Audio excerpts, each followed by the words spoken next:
Good man. Yeah. Yeah. No, the Pat Cummins bought a large Indian viewership. Right. It must be said, which helped his numbers. Yeah. Mm-hmm. That's how you do it. I think it was just after Instagram followers.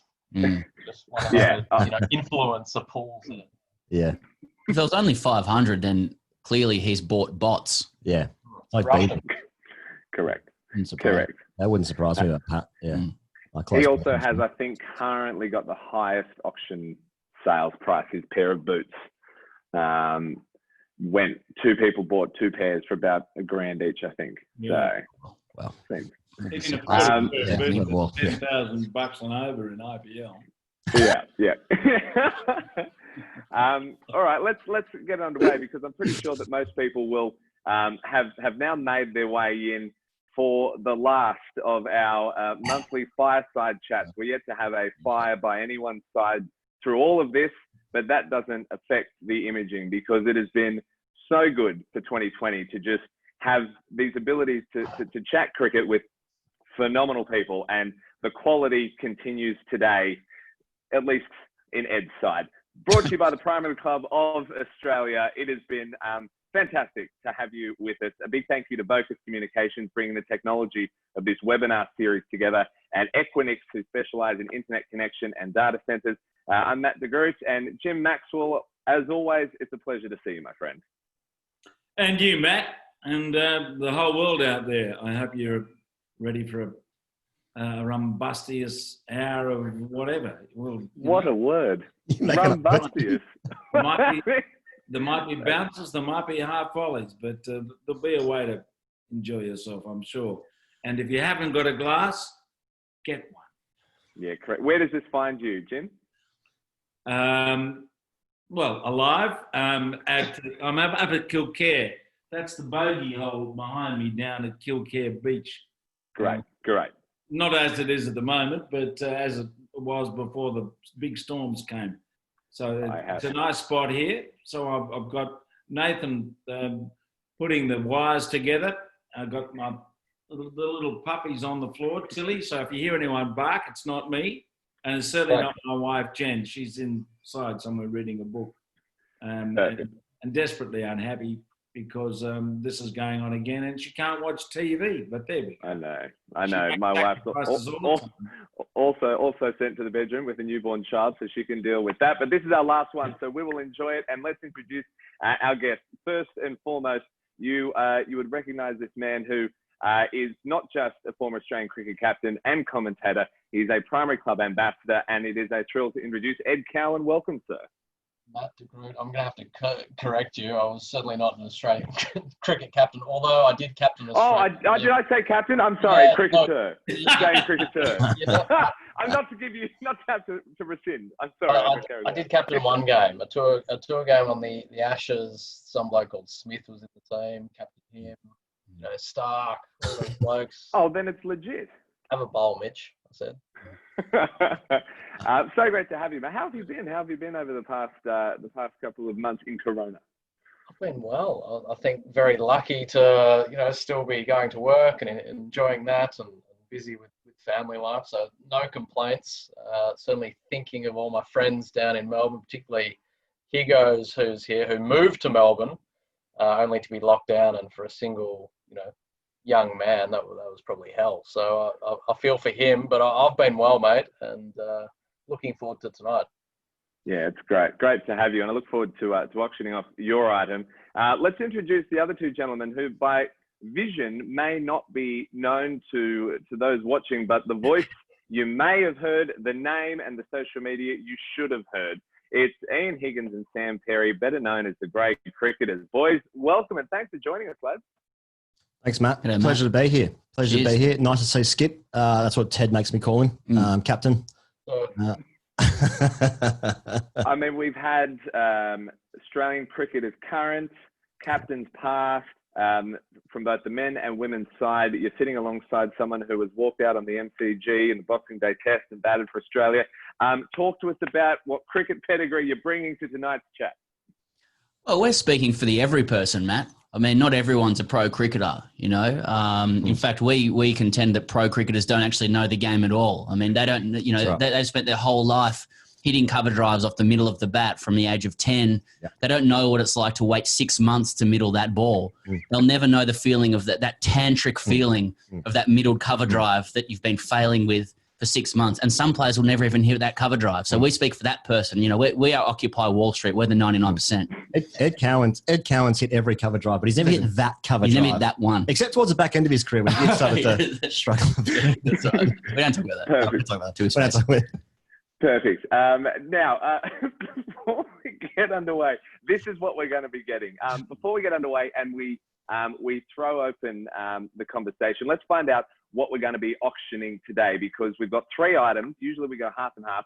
We want to split it into 3 blocks, 20 minutes each, and the clock is ticking. The first auction item, let's hear from the grade cricketers, because we'll do you first. What are you boys going to be auctioning today that people can bid via the chat feature here on Zoom? All right. Well, we are regularly asked by clubs, they don't make this public, but regularly asked by clubs to perform live for them, whether it's for a season launch or an end of season presentation. And we bring content that's sourced after the year 1975, you know, so those guys who are the baby boomers who take all those gigs, we're coming for them. So we do that all around the country, but for tonight, we're prepared to offer our live performance services to MC your club gig or your business gig, whatever it is, for free to raise funds for this wonderful cause. And that's obviously we're here in Melbourne, so there are travel restrictions, but we'll make it valid for 2 years. So we'll find a way to get where we've got to go to help you raise funds for your club or do whatever you need to do. Oh, that's brilliant, guys. Travel and accommodation costs are precluded, but that auction item starts right. What would you value this at, so people know what kind of value they're going to get? Oh, we're talking Pat Cummins IPO money. Yeah. Great. So great. You know, I'll start the bidding, Matt, with 50. Yeah, cheers. Perfect. 1,000. Overs. 50,000. Perfect. So that is open right now in the chat. That's the first one. We're going to go for the first block. After that, auction item number 2 is Ed Cowan. Ed, what are you going to be throwing open today? Well, you know, I'm sure other cricketers have been giving bats and boots and all kinds of bits and bobs, but I love golf, and I thought, what could I do that is just an excuse for me to get on the golf course? So I am auctioning off a game of golf, myself and 3 others at the Australian Golf Club, as a guest of mine. Oh, wow. I might even throw in lunch if they want to stick around. But, you know, if I've bored them to tears by then, they might, just duck off, mate. Sorry. But wow. Everything included. Oh, mate. That's so a 4 ball, so you and 3 others? 4 ball, yes. Oh, three others. Yes. Perfect. And possibly lunch on it. Okay, that's auction item 2. And number 3, if you've got the opportunity, go hard on this one. Our 12th man, Mark Taylor, has gone again. In recognition of his role, we're finishing the series with something pretty awesome. A framed, signed tribute to Mark Taylor's record 334. You would remember that innings where he then declared overnight on the same score as Bradman. It is a framed lithograph. I'd let Tony Gregg do all of the usuals, but you know what it is. Signed, that's pretty awesome. That's going to be our final one. So 1, 2, and 3 will remind you on the way. But bidding has opened right now for the grade cricketer to MC your function. That's pretty awesome. Do it via the chat function. As always, ask questions in the Q&A feature. We'll get to those at the back end. But Jim, let's get into the cricket chat, mate. I wanted to start with, on a more somber note, Dean Jones, untimely and awful passing. You would have known him extremely well. What was your thoughts when you heard that news?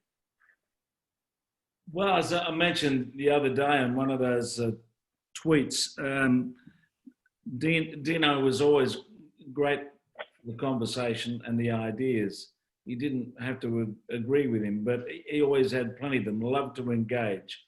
And I started becoming friendly with him from the time he made his test debut as a 22-year-old at Port of Spain in 1984. Now, you may have read the reports, maybe you saw Jeff Lawson's tribute to Dino the other day because he was his roommate. And not many people know the detail of this. So you're about to get an exclusive here on this Zoom primary event. It's well known by those that follow the game that Dean Jones was ill on his Test debut. And on a plasticine pitch against the might of the West Indies, he somehow made 48, which given his condition was remarkable. He was in the 12. Another Steve and Barry Smith, bailed out at the death.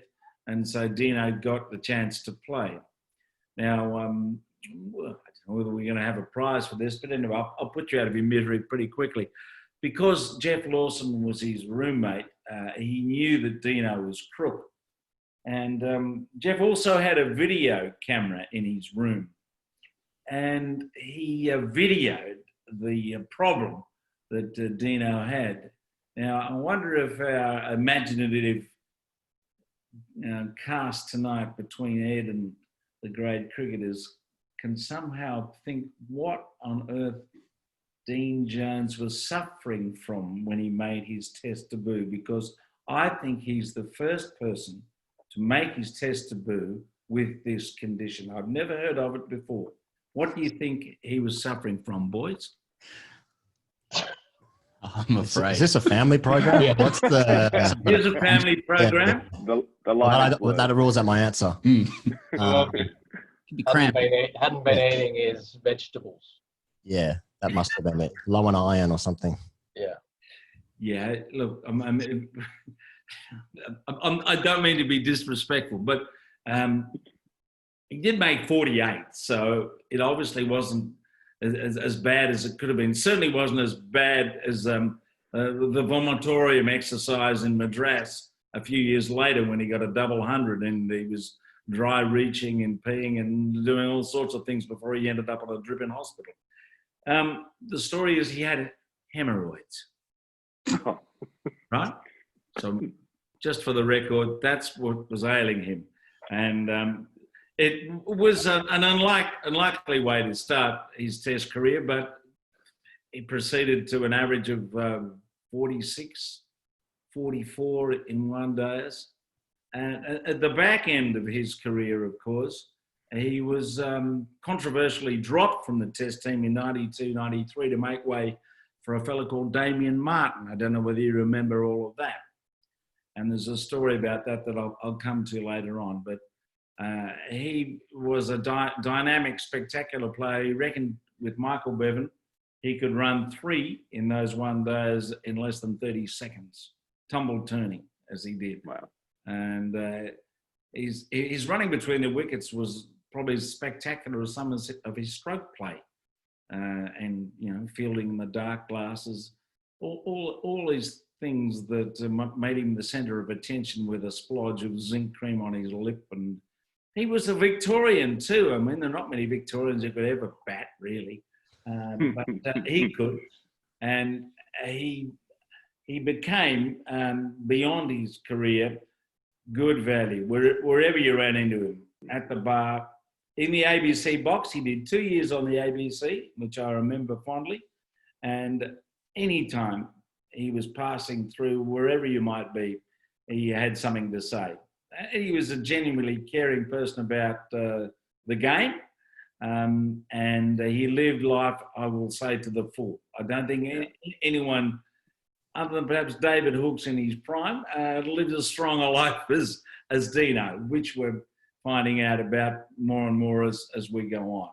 But very sad at 59 that he's left us, because amongst other things, he's one of the very few of the recent cricketers to make a serious connection, ambassadorally, whatever, with Pakistan and Afghanistan.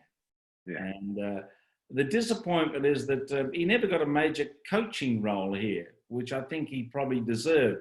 But maybe those in charge felt he was too outspoken. In fact, his attitude reminds me very much of a chat I had with Stuart Clark, former Australian fast bowler, who works for the Rugby League. And before Kevin Roberts got the job as chief executive, I said to Stuart, "This is a job for you, mate." He said, "No, they don't want me. They only want yes men." And that's probably what Dino wouldn't have liked if he had got the job in there. But, there just hasn't been enough. That might be a bit too controversial for you, Ed, because you're involved with Cricket New South Wales, but I think cricket's been badly served in the last few years by a number of people who've been more interested in the bottom line than taking care of the game. And that's why we now see this ridiculous situation, and I've even spoken to a former Prime Minister about this, of having T20 and one-day cricket behind a paywall. Wouldn't have happened if he was still running the show, I can tell you. But there we are. That's around and about. Dino, a wonderful cricketer and a good friend to so many of us. Yeah. And I'm very sad that he's gone. So there you go. No, well said, mate. And there just haven't been enough tributes to Dino referencing hemorrhoids in certainly the mainstream press that I've seen. So thank you. Right. Ed, you had a very special connection with Dean and your cricket career. Yeah. I did, yeah. So when you debut for Australia, you see these cap presentations that go on, and on Boxing Day 2011, Dean Jones presented me with my baggy green, which is very cherished for not only so many, but certainly sits pride of place in my life, and so that bonded myself and Dino. I have a lot of great childhood memories of watching him play. Was a big fan of his video, Dean Jones Hits and Misses. So if anyone has not watched that, while it is rated G, it actually should be C for comedy, because the great man talks about himself for 2.5 hours endlessly, including describing his 100 at the Gabba against England one day international as the greatest innings ever played. I was hitting them long, I was hitting them high. I even hit them one-handed that day. So I feel like I can say that, because I would tease Dino when I saw him, but never has a video made me laugh as much as but a fine man, as Jim summed up, just a huge personality with opinions on everything, which made for interesting conversation, to say the least. And great cricketer boys, before we hear from you, just a note, $1,000 is the leading bid for your emceeing, which is just awesome. That from Vocus Communications, who are the lead sponsors. So $1,000 is the bid. That is going to close shortly. So if you think you can top it, do it, because these guys are awesome. You too had a very special interaction with Dino, where he presented you something almost, I think, as special as your first baggy green in Test cricket. Similar. Yeah, I wouldn't say it was the same kind of event as Ed's first baggy green. Well, let's hear the story. Let's hear the story first. Hear the story. Actually, Let the viewers decide. It was 1994 in January at the SCG. I was 8 years old, and so we're still there. And as those who know the SCG members will be aware, there's feral kids trying to get autographs from players all the time. They're often getting their miniature cricket bats and banging them against the side wall where the players are. And I was 8 years old. I was too little to do the same thing as that, and I was a bit timid and scared. So I stood behind these sort of 15 or so feral kids. A lot of them went to Shaw School later on, actually. I don't know, but anyway. And there was a little economy within its own. If you got an autograph on your bat, that was cool. You maybe had a magazine or something, and sometimes players would come down so you could talk to them, and that was amazing. But out of nowhere, Dean Jones at the dinner break walked over to the side. He surveyed the scene, and he locked eyes with me, and he took out a pair of his gloves and tossed them over these kids towards me, and I caught them, and he said, "They're yours." And so I head off, obviously, from the seagulls who are after my gloves, which I wore for the next 4 years. Had holes in, but he had a fan for life after that. He was my favourite player. I thought he wouldn't bat with gloves that day, but he did. But yeah, and we had a good chance. We had a chance to. He was our hero, so we had a chance to interview him on our show last year, which we're really glad to do. And we got to meet him in the press box a little after that, and he was very gregarious and open, and that's unlike many people in the press box, including Ed, who pretends not to know us when we see him. But he looked us in the eyes and gave us a really good chat, so we were really pleased for that experience. Yeah, that's great. What you need to do now, and the difference between new media and podcasting and experienced media like Jim, is you now transition into some strong political commentary regarding the state of the game, which you failed to do here. Where do you want to start? Men's rights? No, well, we've got a whole bit coming up on hemorrhoids. So Yeah. I mean, that's after 8:30 though. So it's a bit blue. Now that's really well said, fellas, and thank you for that. Let's transition to chatting all things cricket. $2,000. Vocus Communications have upped their bid. Colin Robertson came in with 1,200. Vocus for 2,000. Bob Hennessy missed the start. What can we ask the boys to MC? What Weddings, bar mitzvahs, Bucks. Bucks. Yeah, well, we did in the UK. We actually got asked to do a hens. Yeah. Do a hens. You guys didn't. Yeah. That was a private communication. You guys said no. So 2,000. We'll close that one in a couple of minutes' time. I'll let you know when, but Jimmy, please take it away. Keep bidding. Yeah. Where are we going with this? Wherever you want to go, mate. This is your chance to talk actual cricket to someone who's played at the top level and two boys who are just making it. I don't know. I don't want to sound. What grade did you play? Did you play first? I may have missed this in earlier grade. What tier did you get to? Between us, we played every grade, and so then we'll just mention the top grade.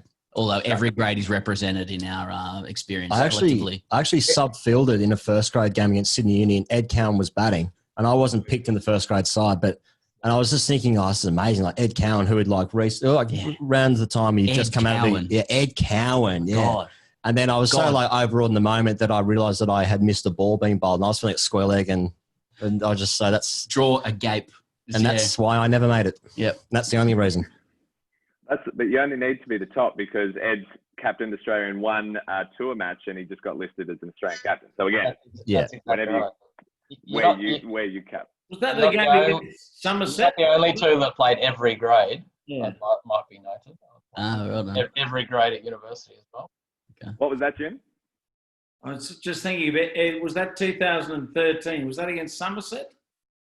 It was against Sussex. Sussex. Right. At Hove. Yeah. I'd been dumped from the test team. They were just trying to make me feel better about my life. Did it work? How'd you hit them? No, I was still filthy. Yes.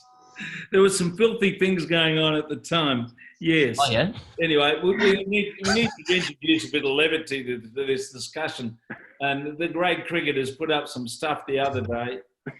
Have you been sued for that? That poor bloke? We got a number of lawsuits on my OnlyFans account. Are you allowed to tell us who it was? Because he's not identified on your footage. Oh, we can background that. So we often get messages from people privately of things that go on in cricket, and our stuff is dark and satirical. And we got a bit of grainy footage from clearly a grade match, and it looked like decent standard. So it was first grade. And someone just wrote in and said, and merely with the caption of when your Pepsi challenge goes wrong. And so for those who aren't aware, the Pepsi challenge is when you think it's going to rain on Saturday when it's Friday night and you decide to have an enormous night. It's the Pepsi challenge. Sometimes that rain goes away and you're out there fielding. And so this footage was of a bloke at mid-off who's just picked up the ball, nothing's happening, and he just stands there, keels over and unleashes the results of a big night the night before. It was like a Zapruder film, but for a first grade match. Exactly. So yeah, we posted that on Friday, and it gave a lot of people a lot of pleasure and a lot of memories as well. I think a lot of memories until the guy who did it wrote into us and thanked us sarcastically for doing that. But his identity was protected. It was Harry Menenti from Sydney Tigers. I don't know if we can say Harry's name. It's done. Menenti. Well, it's like great cricketer. It worked well because he sort of spoke for all of us. His brother who played. Yeah, in the Sixers. Yeah, Ben. Yeah. Menenti. Right. Okay.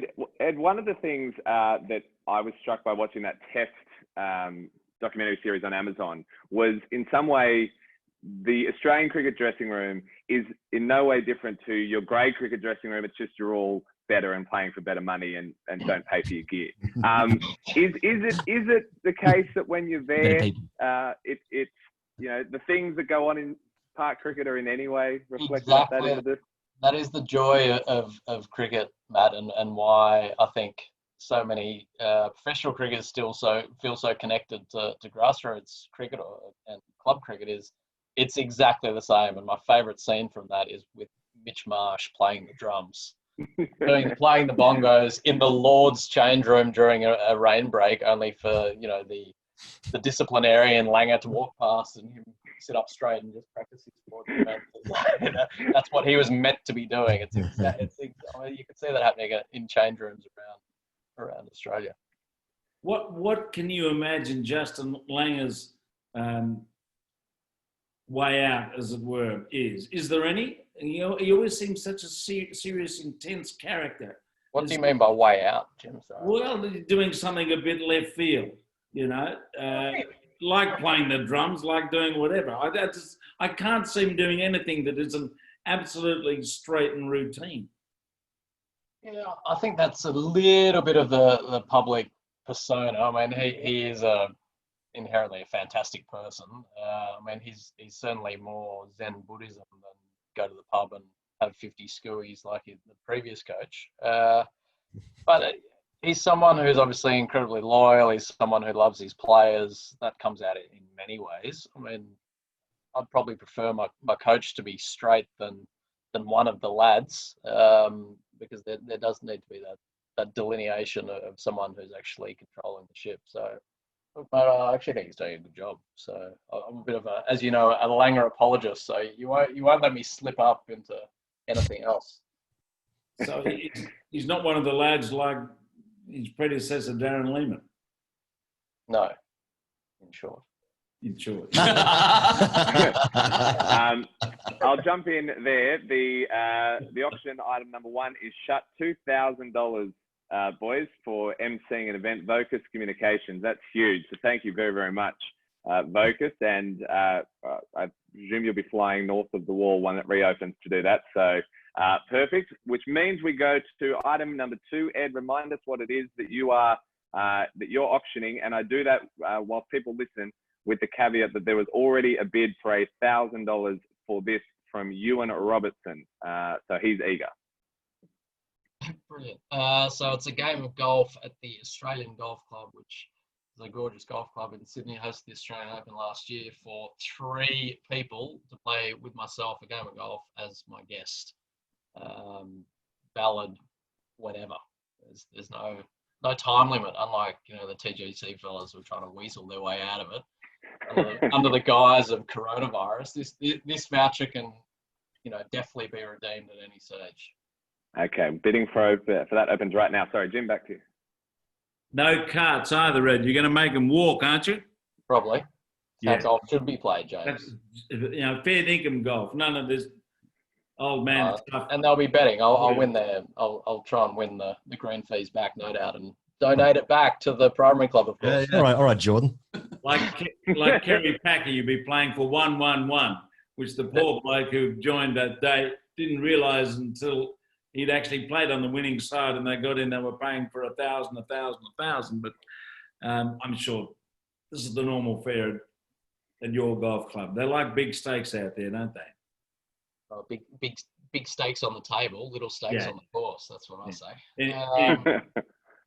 Now, Jim, do you want to talk about the administrative malaise that you alluded to? I can probably. Well, you're on the New South Wales board, so give us the inside, please. Yeah, sure, yeah. Just don't tell anyone. Well, I actually don't disagree with you that I think probably for way too long, and including what's been going on till very recently. I think cricket's been let down by Cricket Australia in many ways.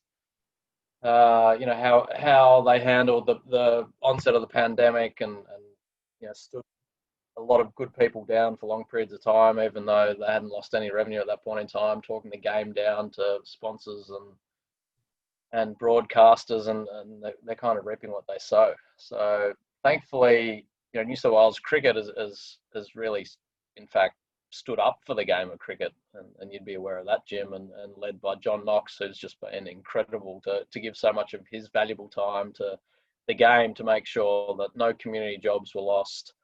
Funding to the states hasn't been slashed as much as the 40% that Cricket Australia wanted to happen initially. So I think there's still a lot of hope, but there needs to be some reform, particularly around governance in the coming years, to make sure that situations that we've found ourselves in don't repeat themselves.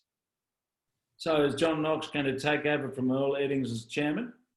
I don't think so. John, I'm sure you read the AFR yesterday, has just taken a job running a very large multinational asset management business. So that ain't going to happen. But Earl certainly enjoys his role, and hopefully he can have some good people around him to try and make some better decisions. So did Kevin Roberts make a huge error of judgment, or was he unlucky? Wow. Not recording. Yeah, speaking to the microphone. Yeah. Just make sure you're recording it too, Matt. No, I think he made a couple of errors of judgment, Jim, and they've been pretty well documented. One was around the people, and not necessarily, I don't think, maybe reacting too swiftly to what he thought was going to happen. And I think also the problem with Cricket Australia being in Melbourne is, you know, the Melbourne mentality of the world is going to end happened long before the lockdowns really kicked in. And so, you know, that malaise was, I think, affecting his decision making. So I think in the end it was the right decision that he left. He wasn't the person to see this through in terms of navigating a crisis. I think he's a good CEO in his own right, but probably not one for crisis management or fair weather CEO, I would suggest. So, geez, I've given you some goss there. Holy smokes! Don't get me in trouble, James. Oh well, I'll try to. You know, we like it's candid stuff. So who's going to run the show? Nick Hockley, or they're going to get Andrew Strauss in? Who should run the show? Christina Matthews? I think they should. Well, they should have already probably started a global worldwide search for the best candidate to run cricket that we can find. They tried that once before, and they got Kevin Roberts, who was on the board at the time. Didn't really feel like a global search. As I just said, I think they should run a global search to find the best candidate they can find, and probably have that independent. So, Nick seems to be doing a fine job under, you know, immense pressure as an interim CEO. But I really think that job is for someone who can really drive the next phase of growth for cricket. And he might be the guy, but I think we should probably start looking. Well, you know, the problems in Australian cricket go back to the time Bob Bradford didn't get the job as the CEO of Australian cricket. You might not remember that. Sorry, what have I got? Remember, Bob Bradford was the boss of New South Wales cricket, right? And he was the guy from Melbourne who ended up doing the job. God, my memory's bad. Malcolm Speed. No. Before him, he went off to the ICC. I don't think any of us were alive, Jim, to be honest. my memory's failing me terribly here. David Richards, of course. Now, it was between David Richards from Melbourne and Bradford from New South Wales. When Bradford found out that whoever it was who was doing the votes was going to make Richards the boss, and he said, they're going to move it to Melbourne. Well, as far as I'm concerned, that's it. I don't care. I don't want to go have anything to do with Australian cricket if they're running in the game from Melbourne. See, now a lot of slightly biased New South Wales people would say that's been the problem for Australian cricket ever since, that it's been run from the wrong place. Should never have left Alan Barnes' little pigeonhole above the cricket of New South Wales club rooms in George Street. What do you say to it, boys? You're down there in Melbourne.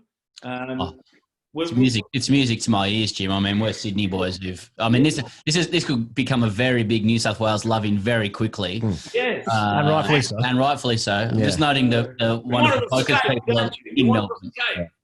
Well, I just noticed that, you know, Cricket Australia does look up to the AFL quite a lot down here. You know, the AFL is the big game. Cricket's its little brother.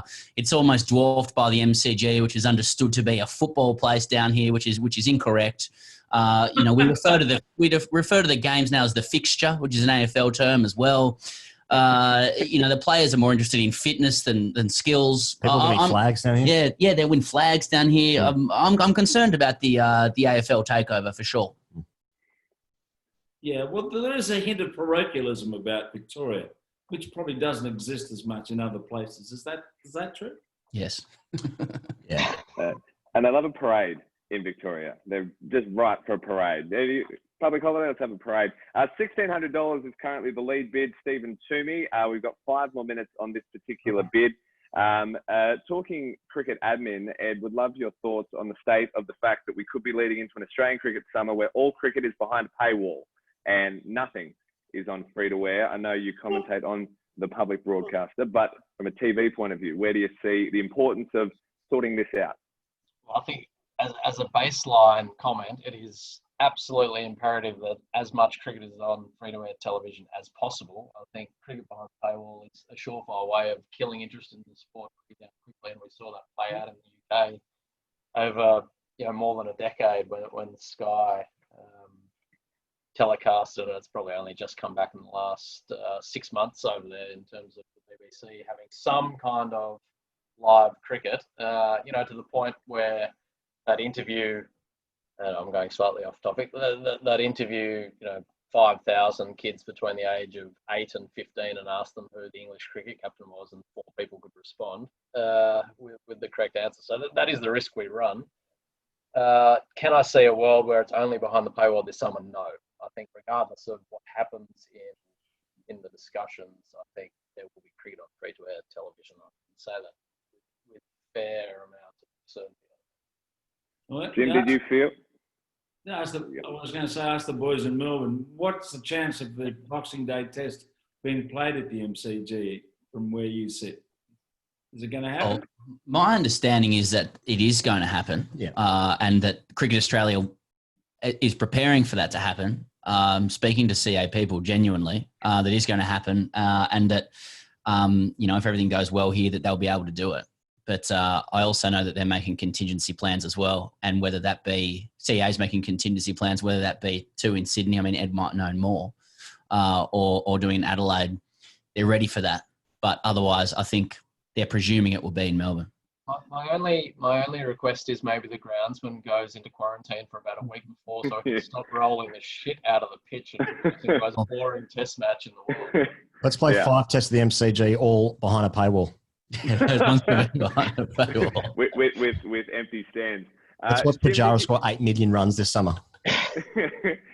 Jim, did you find that from where you were? You've seen the game longer than any of us. It felt like last summer, we didn't have great teams touring. Then it sort of petered out with COVID. Then it's been difficult to sort of figure out when and where anyone's playing anyway. We had the tour in England. We've got a big tour coming up. It's important for cricket to sort of get back onto track. And get sort of momentum and some fan excitement. Did you feel like it slipped a little bit, or where do you sit?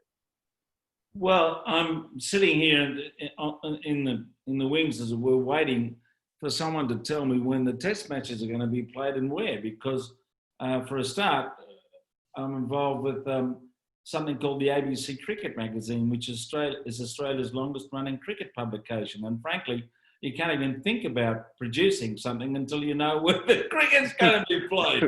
And I was going to ask the boys, I reckon that all these matches against India are going to be played in Dubai because India won't want to leave the bubble of Dubai. They won't go back to India because everyone's dying of COVID. They won't be able to come to Victoria because they can't sort themselves out there. Who wants to play at the MCG in front of no crowd? And as long as Cricket Australia get the revenue from the TV rights, that's all that matters. So why not just keep all the players in Dubai? Play it there. What do you reckon? Well, if you want to play in front of big crowds, obviously Dubai has been the place to go for the last few years. We'll just go wherever India says, essentially, won't we? India's dad. India's the dad. India's the dad figure. Yeah, Dada is literally running the show. Playing in Dubai. Dad says you're playing in Dubai. We're playing Dubai. Yeah. That means you're going to watch me play cricket. Then I'll do what you say. Great news for probably Hanscom, Pete Hanscom. Probably score some runs over there. Spin-friendly wickets. Spin-friendly wickets. Yeah. Kawaja's back on the side. Yeah. And Maxwell. Glenn Maxwell. Yeah. Victorians are like that. Yeah. So now we're picking a Victorian team. Yeah. Can we pick a side? Do we like them or not? I don't know. I haven't left my house in 3 weeks. His room. What, Ed? What do you reckon? Why don't they just play in Dubai? I think that red wine might have gone to your head, Jim. It's getting there. Bottoms up. For what purpose? There are only 8 Australian cricketers in Dubai at the moment. Everyone's in Adelaide quarantining. Why wouldn't they just do their quarantine at the Adelaide Oval and get them over here? There'll be crowds at the Adelaide Oval, at the Gabba, potentially, well, definitely at the SCG. So let's play on. So, sorry, Jim. Where are these test matches? 2 seconds, Jim. Sorry, bud. Just to quickly say, $1,700 the current top bid. Ewan Robertson. We got a couple of minutes left. It looks like there's a few people bidding, so you can battle it out. Amazing opportunity. We know that you can go higher. Stephen Toomey, 1750. Great. We're going to get into micro bidding. This is always fun for the neutral. But that's okay. The more the merrier. It all goes to the primary club. So a couple more minutes. Let's get this to $2,000 at least because it deserves it. Sorry, Jim. Now keep bidding, because now that James Sutherland's running Australian golf, it's highly unlikely that we will ever see the Australian Open again in Australia. So this could be the biggest golf event of all time, right? He's gone from a sport that had some money to one that's got absolutely none. So there's no chance you'll ever see an Australian Open again. And it would have been the Australian Golf Course to be hosting it in a couple of years' time. So this event that Ed's organised will probably be the biggest event in Australia. It's the equivalent. So keep bidding. Keep bidding. Are you taking notes, boys, just on how to just ram home, like at all moments? If the boot can be stuck in, you do it. Like you was coming through the screen for a second there. That's right. So 1750. I'm so sorry to interrupt the chat that was going. We've got a couple more minutes on that one. Sorry, Jim. That's all right. Look, we're throwing the ball around here. So what are you saying, Ed, that we're going to get 2 test matches in Adelaide and 2 in Sydney? Where are these test matches going to be played? Well, I think they'll hold the schedule, and Melbourne might be the only one that there are no crowds. But I still think maybe for Christmas that might be a possibility. But certainly the other 3 test matches will be having crowds, Jim. No doubt. So play on. And Western Australia will have seceded completely by then, so they're Let's not hope so. Shake up, are they? Let's hope so. I mean, at worst comes to worst, we can just move a test to the Emerald City that is Canberra, where we know how much they love their cricket. Correct. Very good. Well, we could play Afghanistan down there. That's still going to happen somewhere, isn't it? Next July or something like that. I think they're trying to squeeze it in before 2023. So if there's like Bangladesh, though, squeezing them in before 2000. To squeeze in there. Yeah. I think Australia has a great record of making sure that Minnow nations are really represented in Test match cricket when it comes to Australian touring. There's no doubt that Australia will tour Bangladesh in 2035. We got a bunch of questions coming in. This third item. Go with me on this. Yeah. So Stephen Toomey is bidding around 1,800. Ewan Robertson is bidding around 1,800, and they're going head to head. Now, I don't know how your membership works with bringing visitors in this COVID era, but is there a chance of getting possibly 2 4 balls and letting both these guys win, doubling the money for primary club and doubling your opportunity to play golf with some friends? Absolutely. Done? Yep. Locked in. How good. Yeah. Ewan Robertson and Stephen Toomey, $1,800 a piece. Bam. You're both going to the Australian with Ed Cowan. Thank you so much. That's amazing. Which means we brilliant. Which means we go to option item number 3 opens right now, which is this, Mark Taylor, tribute to Mark Taylor's record 334 signed picture. It's of him playing a cover drive. It's in black and white.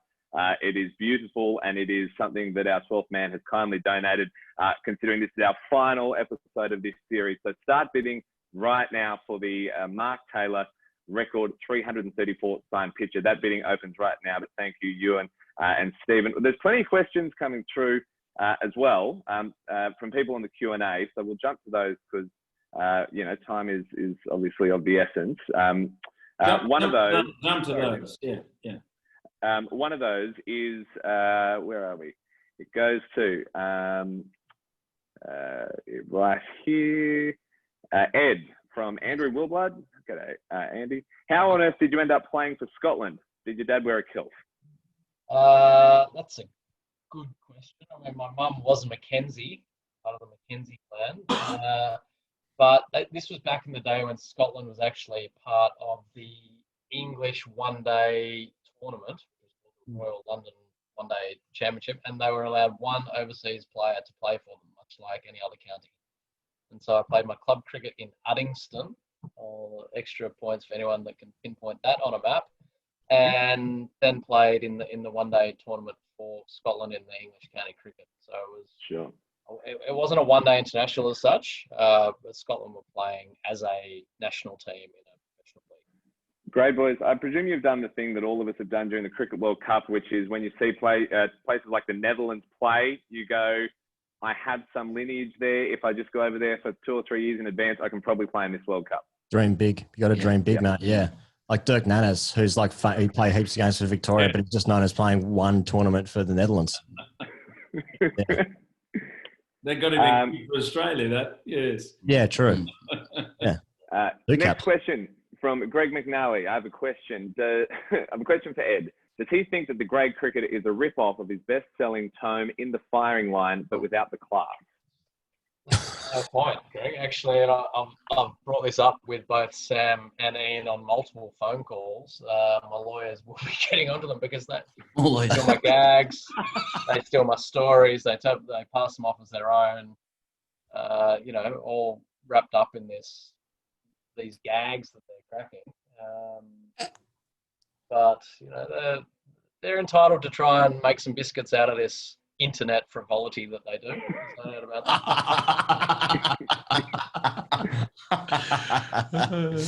I'm looking forward to that 18 holes next week, Ted. I just bid $1,800 for that, so we'll knock that out the golf course. Boys, to you, the highlights of your playing career. This one from Jeffrey. Well, it doesn't get much better than this, first and foremost. The highlights of my playing career. I was not prepared for any cricket-related questions for myself because I've tried. Would you be? I've tried to compress all those memories into the deep recesses of my mind. I can go with one if you. Or are you ready to go? No. Yeah. Well, I knew the day it was over for me. I mean, that was my highlight. The day, and I've told the story a few times. When it finished. Yeah, it was North Sydney Oval. It was a first grade match, North versus Sutherland, and we bowled first on a very flat North Sydney wicket. Sutherland had a returning test batsman who just lost his place called Phil Jakes. And it was a young 18-year-old on that side called Stephen Smith as well. And anyway, Phil Jakes hit 321 in that match in a day and out of a score of 550. And Smith hit 50 odd or something. And I still remember when he was going through his scores and he was ticking. He was going for the highest ever score ever in a first grade game. And people going, oh, you've just gone past Bradman, or you've just gone past the Wars, or you've just gone past Trumper. Oh, no, he didn't go past Trumper, actually. He fell short. Missed out, actually, failed. Yeah. And then I came out to bat the next week, number 6. It was 4 for 50 or something. And I came out to bat, and I was our home ground. I turned and I sort of walked out to bat, and I went to take centre. And Phil Jakes was standing at first slip, and he stopped the game. And I'll swear a little bit here. And he stopped the game. He's New South Wales coach now, but he said he had his speed dealers on and chewing his gum and stuff. And he said, and he was talking to the umpire, Rod Tucker. He goes, excuse me, Rod. He goes, and he says, mate, what the fuck are you doing with those socks?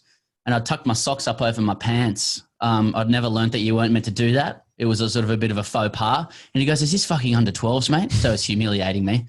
And I said, sorry. And then I went to take centre. I said, centre, thanks, Rod. And Phil stopped the game again. And he said, Rod, he goes, do you know this bloke? And Rod goes, no. And he goes, don't call him Rod, mate. I go, no. And the rest of his teammates are laughing. I said, oh, sorry, mate. He goes, I'm not your mate. So it was a little bit extra bit every time. Yeah. Anyway, yeah, got out last ball before line for 4, and we lost outright. Yeah, what Sam's done there, everyone out there, is he's ticked the boxes of what a great cricketer does and telling the stories. Like he's told a self-denigrating story about his own failures, but in there he's mentioned that he played against Phil Jakes. He's got Steve in there, international umpire Rod Tucker, Trumper, Bradman was mentioned. Yeah. But yeah, it's he's degraded. That's when it was over. That's when it was over for me. Yeah, when I reached. What did you do? You do anything in threes? Okay, this question from Charlie for Ian. You remember dropping 6 catches against Manly in 3rd grade? I've never remembered a catch. Not against Manly. No, I do remember dropping my when I knew it was over for me to just move on from that, just tell a different story now. It's against Sydney Uni, and I dropped a guy on 0. Then he scored the fastest 100 I've ever seen. He had like 14 sixes, and then I got a pair in that game. And at the time, we'd just written the first book, and then one of the guys on my team got me to sign the first book outside the Sydney Uni dressing room after I just got a pair and dropped this guy on 0. He then got 100. So you still sign a book. See, again, I'm a published author. You see, best-selling author. So Coping mechanism. it's a coping mechanism. Does that answer your question? It's I don't think so. Not really. No. Bidding still open for the 334 signed pitcher. Keep going. Okay, one more question, then back to Ed. This one feels like it's in the vein of your podcast. Grade cricketer lads from Christian. As a new graduate about to apply for my first proper job as a physio after finishing uni, will it hinder or help in getting a job to put down that I played club cricket on my CV? I'll be leaving that out straight away. Yeah. It depends. Yeah. Unless it's for a different club. But I'd be leaving that. Absolutely not. You don't think it shows determination, grit, hustle, all the things that you want in your new employer? Well, I think it's more a symbol of toxic masculinity. And so if it's a progressive physiotherapy practice, I would presume that being a grade cricketer would deter patients from coming along. So no, I wouldn't put it on there. If you have an unsuspecting boss or interviewer, I would say what Ed said around all the determination lies. Or if you played first grade. Yeah, if you played ones, and just say ones. Yeah. on the resume. If you played against someone famous, put that in. Yeah. I was on a Zoom once with Ed Cowan. Answer question? Again, not even remotely. Okay, this one from, I think it's just a user code because it's just a lot of numbers and letters. Ed, Russian can bot. you Russian bot. walking out in front of a packed MCG, what is that actually like? I'll take this one. Sorry, Ted. Couple things to note. One is, Boxing Day test. You win the toss, you bat, hoping that you just get the moment in the field to compose yourself. Put your pads on, go out, sing the national anthem. 90,000 people going crazy, tear running down your eye. Then go face Zahir Khan bowling, filthy outswingers, in-swingers, you name it, he's got it. So it's a bit of a rush, obviously, but if you can kind of settle in, you get a view that, it's kind of white, it turns into white noise, and the backdrop of 90,000 people turns into a sort of a bit of a stage, I guess. You don't really notice. It just feels like another game of cricket. But the first half an hour is pretty nerve-wracking, just because that every single Australian is watching on the couch after Christmas Day hungover. So it's a big moment. Jim, do you see? Can you tell when a player, especially from a touring side, walks out on the MCG or any Australian venue, but especially that Boxing Day test, and you just go, "This is someone who's up for the challenge," or "This is someone who looks like they are about to shit themselves"? Well, no, you can't.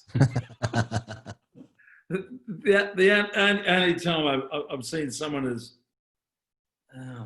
as bereft, as shattered as that was way back when Johnny Watkins made his test taboo, which you're all too young to remember, but his first ball in test cricket landed on the pitch next door. I don't think I've ever seen it other than Steve Harmison. Steve Harmison. Yeah. So, no, you can't read that from the body language unless something dramatic occurs, like the boys were showing up on their social media the other day when that poor bloke had an up and under down at mid-on. And, there's got to be something happening. It's not unusual, Matt, that the up and unders happen in the change room before you go out. That is not an unusual occurrence. Yeah. Yeah, fair. Okay, for any of the panelists, Ed, we'll start with you. What is the most absurd dismissal you have ever witnessed? Most absurd, apart from me not nicking one on my Boxing Day test match and being given that goal behind. Great. Dean Jones will come to that, but you finish, Ed. Yeah. Oh, I mean, that's a very random question. I saw my brother get man-catted at Old Kings once, which I wasn't too. Robbie Aiken man-catted him in third grade. I was thrilled about that. Yeah. This was before Ravi Ashwin made it cool again.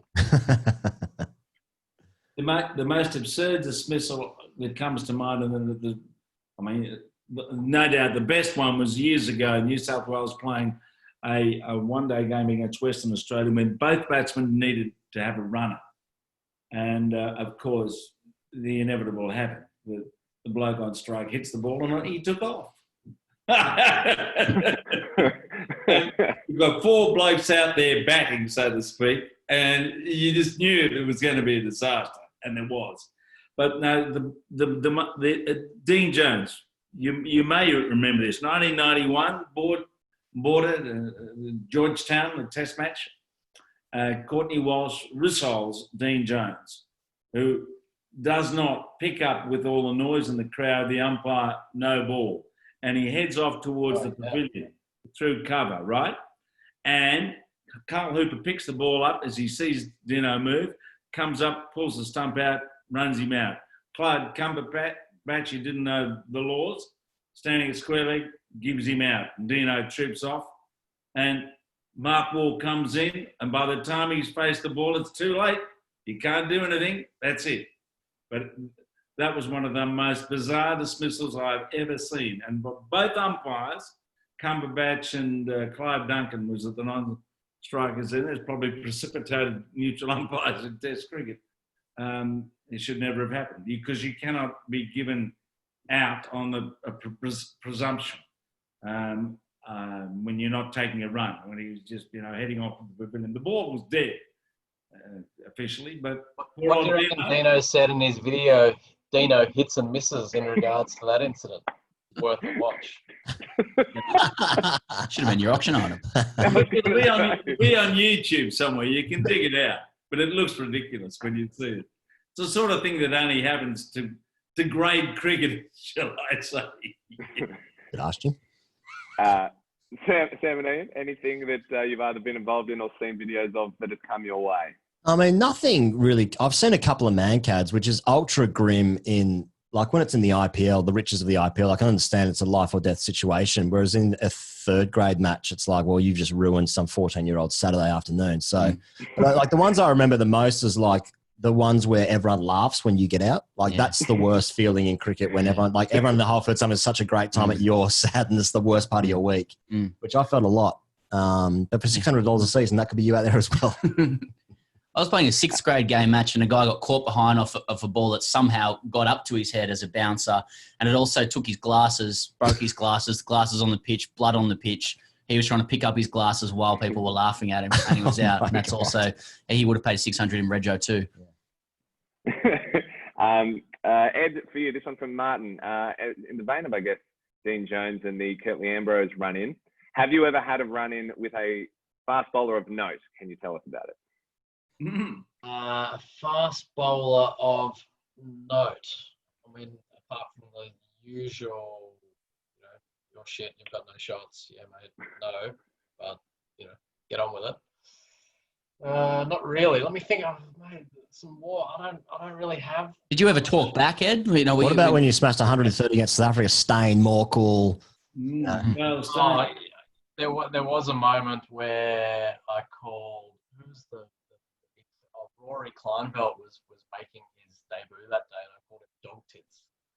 I don't know if you remember Rory Kleinveld, but he was serving up cut shot after cut shot after cut shot, and some bloke was abusing me. I'd ask Graham Smithy if he could give Dog Tits a bit more of a bowl to get me from 80 to 100, and it absolutely set things off. How dare you call him Dog Tits? But have a look at him. You describe them for me. They're massive D cups. They're ridiculous. Awesome. A couple of moments left for the Mark Taylor picture. Peter is currently leading with 300. I defy you to make it 334, Pete. Just do it for the sake of the romance. Bo, a question for Jim. This being the last one, Jim, and you seem in particularly good form this evening, so go for it. Can you tell us any stories from your tour of the West Indies back in the day? Oh, jeez. Which one? 1980. Can you clarify what back in the day is, Matt? What was back in the day? The broad stroke. Yeah. I can tell you a lot of stories, but I won't tell them all on this show, because there may be some kids that are still up sitting with mum and dad thinking that these people are quite serious about the game of cricket. So I better tell a good. I'll tell the stories. One story, a good clean story, cricket story about. Doesn't feel on brand, but anyway, go for it. About a test match in Barbados years ago, when Desi Haynes was playing.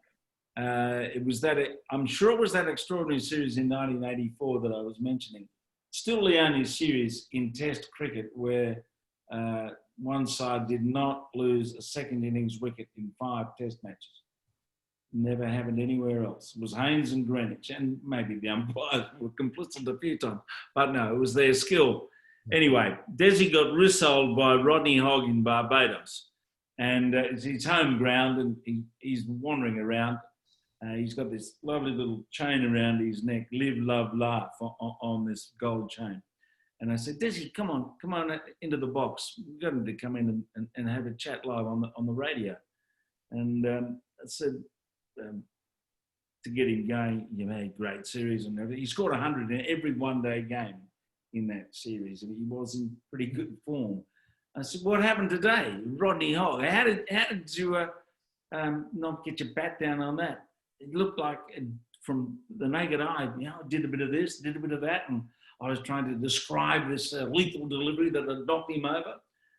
And said to Desi, so what occurred? He said, well, man, I just missed it. And that was it.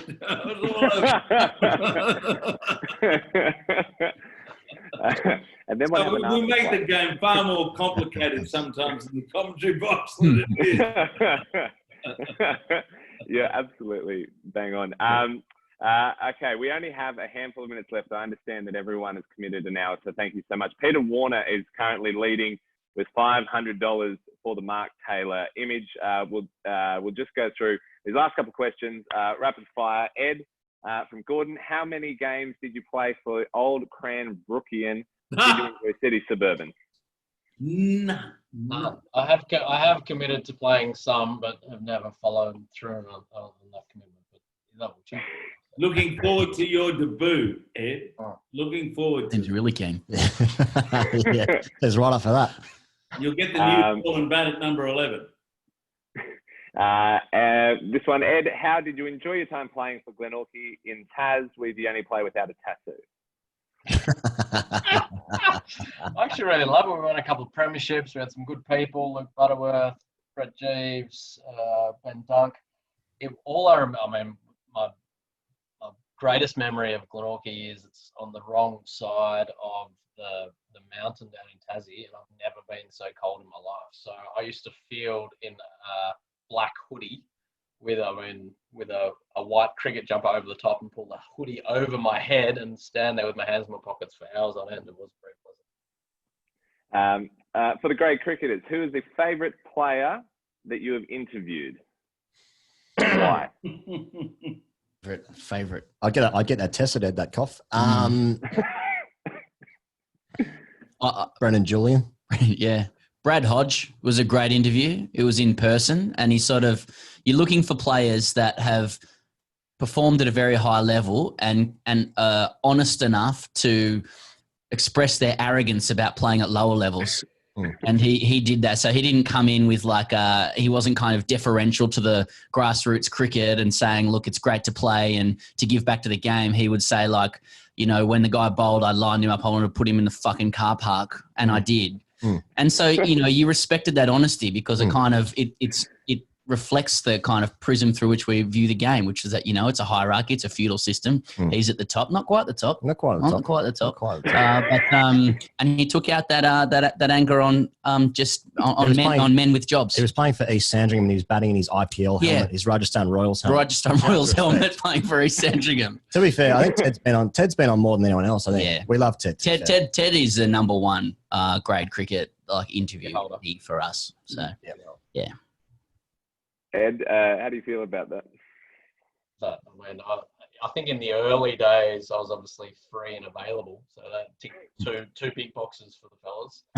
And now that they're in full swing with the internet frivolity, I've kind of been left behind, and they go for the big. Nobody has been interviewed more on our podcast than Ed Cowan by a fair stretch, and for our live shows as well. So, yeah.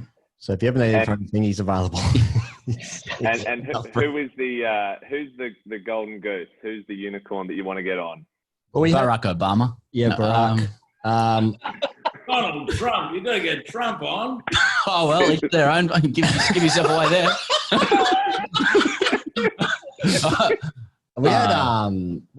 We had Ricky on. Well, I say Ricky, my close personal friend, Ricky Ponting. He was my idol as a child and remains idol, but he was very glowing about club cricket. I didn't need to hear that. I wanted to hear about him fielding a Glenorchy in a black hoodie, which he never did. Warren is obviously up there. Warren. Or Shane Watson, who remains very unavailable. Watson just doesn't want to do it. Doesn't want to do it. And Greg Matthews as well. Just turns us down many times. Many times. Yeah. Warning. Have you had any feedback officially from your campaign regarding Bradman's childhood cricket pitch? I believe you were talking about this in your podcast recently, to have it preserved versus let go. We were going to dig it up and bring it to the auction tonight, but we got a bit busy. Yeah. No feedback. No feedback. It just needed a mow, didn't it? Yeah. Like the state of that thing. Like no one cared about it until it was going to be taken away. It hadn't rolled since 1892. Did you notice that? I didn't notice that. It was a disgraceful pitch. They haven't given it a mow. We thought it should be preserved just because Bradman's attitude to dominating limp-wristed school children when he was a school kid is something that could, help inspire the new generation of cricketers. There were too many batters getting out too early in their innings. Bradman hit 334 at Leeds, 270. 254. That's at test level. What was he doing at in the church matches in under 13s? Yeah, that's the sort of stuff our kids need to see. You could make money out of that. Take tours. Yeah, there were stories about him hitting the ball and chasing the ball himself. Yeah, that's why Brad Hodge never played that many tests. That's right. So that's mean. We love Hodge. Listening, you tuned in. Okay, no more bids. David Moyle gets the win on the Mark Taylor image, $550, which is amazing, which means this evening we've raised over $5,000, which is by far and away the most successful of any of these. So great cricketers and Ed Cowan. Awesome. Boys, well done to you guys. Thank you so much. That's awesome. Well done to everyone who's tuned in. Yeah, well done. And Jim, over $20,000 raised for the primary club over the course of these fireside chats. Not bad. When does the summer series start? This is a much better way to be raising money for the primary club than organising a function and expecting people to turn up, I think. Spoken like a man who's been to more than his fish. I like it because you get drunk. And for your wife as well. She probably need to get permission from your wife, Jim, to allow us to take you on a Tuesday night once a month. Boys, we'll let you go. These webinars have been a huge success. A massive thank you to Vocus Communications bringing the technology of this webinar series together, and Equinix specialize in internet connection and data centers. If people want to see more or listen to more of you guys, where can they get the Grey Cricketer podcast, or how do they watch and connect with you? I'm actually not sure how that happens. Just type in the Grey Cricketer podcast. Just keeps happening. Number one under. Yeah, check out the iTunes chart. Yeah. That's not who I am. You'll see us at the top. Yeah, sort of. And Ed, right after the Howie game. Under Shane Watson's T20 greats. And comments as well from people. Jim Maxwell, a winning combination. Ed Cowan and the great cricketers. Yes, a lot of positivity. Tonight has been fun. Jim, thank you so much for being a part of all this. You brought incredible gravitas. Thanks for being on board, everyone. Thanks, guys. Ed? Thank you, Jim. Yeah. Keep an eye out for the newsletter. We'll let you know what the 2021 series is like. Thank you again for tuning in, and again, we'll see you next time. Thank you for your donations. See you guys. Have a great night. Bye-bye.